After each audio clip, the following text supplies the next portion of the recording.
علی جناح مخلص تھا، بے ریا تھا محمد علی جناح، ملت کا نا خدا تھا محمد علی جناح، الفت تھی اس کو رحمت کے نام سے، اسلام پہ جان فدا تھا محمد علی جناح۔ کہ جناب صدر بات شروع ہوتی ہے 25 دسمبر 1874 سے، جس دن تاریخ نے جنم لیا۔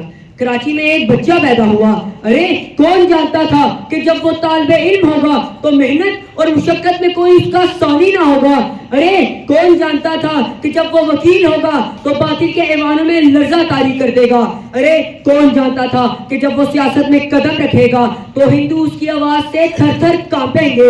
ارے کون جانتا تھا کہ وہ کسی سے نہ ڈرنے والا انسان ہوگا، اور کون جانتا تھا کہ وہ ہندوستان کے باسیوں کا مسیح بنے گا اور قائد اعظم بنے گا۔ کوئی قابل ہو تو ہم شانے کئی دیتے ہیں، کوئی قابل ہو تو ہم شانے کئی دیتے ہیں، ڈھونڈنے والوں کو دنیا بھی نہیں دیتے ہیں۔ صدر علی وقار قائد اعظم نے اپنی انتھک محنت، سچی لگن اور فہم و فراز سے مسلمانوں کو ہندوؤں اور انگریزوں کی غلامی سے نجات دلائی۔ وہ چاہتے تھے کہ مسلمان، شیعہ، سنی، دیوبندی، بریلوی، اہل حدیث سب مل کر تمام لوگ اتحاد اور اتفاق سے رہیں۔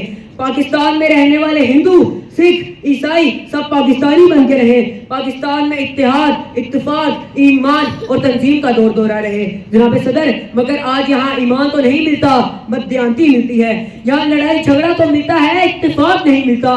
یہاں پر تصادم تو ملتا ہے مگر تنظیم نہیں ملتی۔ یہاں پر امیر غریب، کالے گورے کا فرق پایا جاتا ہے۔ کہ جناب صدر یہاں ہر شیعہ سنی ایک دوسرے پر کافر کا فتویٰ لگاتے ہیں۔ ارے قائد اعظم آؤ ذرا تم دیکھو اپنا پاکستان، جس کی خاطر کھیت جلے، کھلیاں جلے، گھر بار چلے، بچے بوڑھے جوان کٹے، جب سارے مسلمان کٹے، ماں کے کلیجے چاک ہوئے، جب کڑیل بیٹے خاک ہوئے، کلیوں کا روپ لٹا، پرکھوں کا سنگاسن ڈول گیا، پرواز پرندے بھول گئے، احساس کے جھنڈے سوکھ گئے، دریاؤں کی روانی رک سی گئی اور یوں خون کی ہولی کھیلی گئی۔ ارے قائد اعظم آؤ ذرا تم دیکھو اپنا پاکستان۔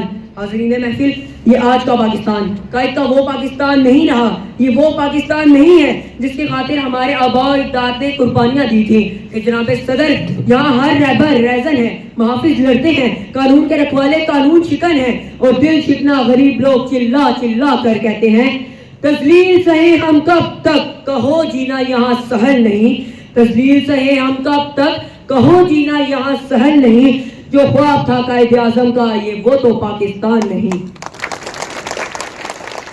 جناب صدر اگر ہم پاکستان کو قائد کا پاکستان بنانا چاہتے ہیں تو ہمیں اتحاد، اتفاق، ایمان اور تنظیم پر عمل کرنا ہوگا۔ اگر ہم پاکستان کو قائد کا پاکستان بنانا چاہتے ہیں تو ہمیں امیر غریب کالے گورے کو فرق کو ختم کرنا ہوگا اور ایک پاکستانی بن کر سامنے آنا ہوگا، کیونکہ خواہشوں سے نہیں گرتے پھل جھولی میں، خواہشوں سے نہیں گرتے پھل جھولی میں، وقت کی شاخ کو میرے دوست ہلانا ہوگا۔